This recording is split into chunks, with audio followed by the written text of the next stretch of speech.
scientist, forgot the quotes, whose doomsday model sparked global lockdown, resigns after breaking quarantine to bang married lover.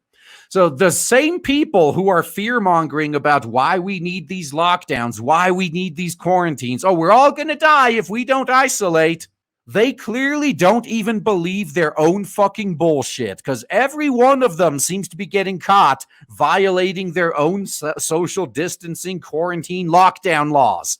Every single fucking one of them. It's almost as if they know it's bullshit.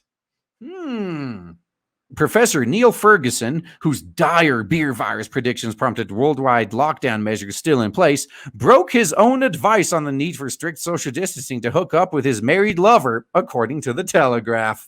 Whew, boy. While they were banging, were they staying at least 6 feet away from each other? I mean, maybe he was still social distancing. We don't know. Something tells me that they probably weren't, though. On at least 2 occasions, Antonia Stotz, 38, traveled across London from her home in the south of the capital to spend time with the government scientist nicknamed Professor Lockdown.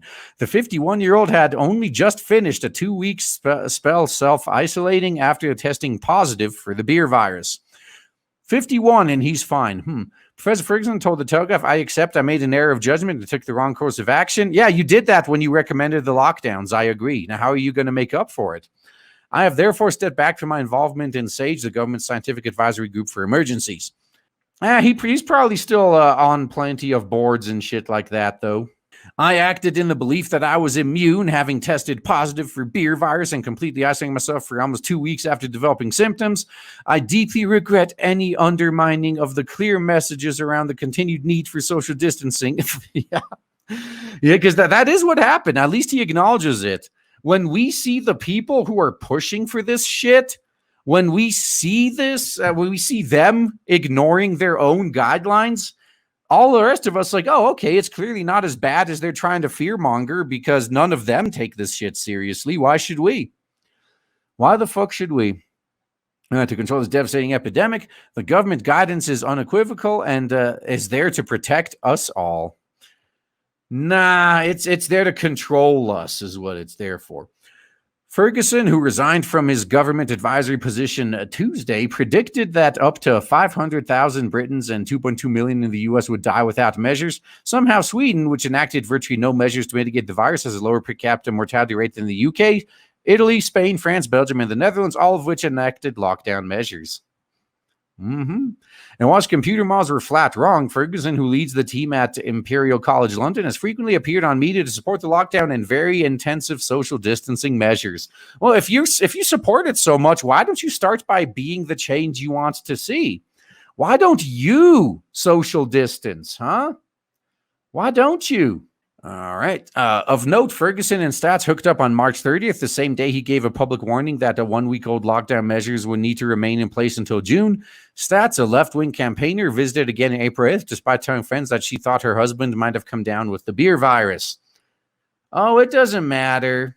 So she and her husband live together with their 2 children in a £1.9 million home, but are understood to be in an open marriage. Oh, okay. So that means she's cheating on him and he knows it. And because he knows if he divorces her, he'll lose the kids, the house, everything. So he just has to put up with being cheated on. He's being simped hardcore, being cucked hardcore, rather. She has told friends about her relationship with Ferguson, but does not believe their actions to be hypocritical because she considers the households to be one. Even though you have to violate social distancing to travel across the city, it's totally the same thing. But 1 week before the first tryst, Dr. Jenny Harries, the deputy chief medical officer, and Matt Hancock, the health secretary, clarified during their daily Downing Street press conference that couples not living together must stay apart during the lockdown. Yeah, so your opinion doesn't matter anymore, does it? He has peculiarly breached his own guidelines, and for an allegedly intelligent man, I find that hard to believe. It risks undermining the government's lockdown message. Oh, it's thoroughly undermined. It's more than just a risk. Meanwhile, over 9,000 fines have been issued to beer virus violators in England and Wales during the lockdown. I bet he's not going to get a fine. While Scotland's chief medical officer, Dr. Catherine Calderwood, made 2 trips to her second home during the lockdown, resulting in her resignation. And a fine too, I hope. Because none of these fucking people do this. They don't practice what they preach. They do not practice. They have no intention of practicing what they want to force on us at all. Oh man, I am so excited to tell you guys right now that finally, after about a year of build-up and shilling, we have launched Blade Devil on Indiegogo, and so far it is doing so well thanks to awesome people like you.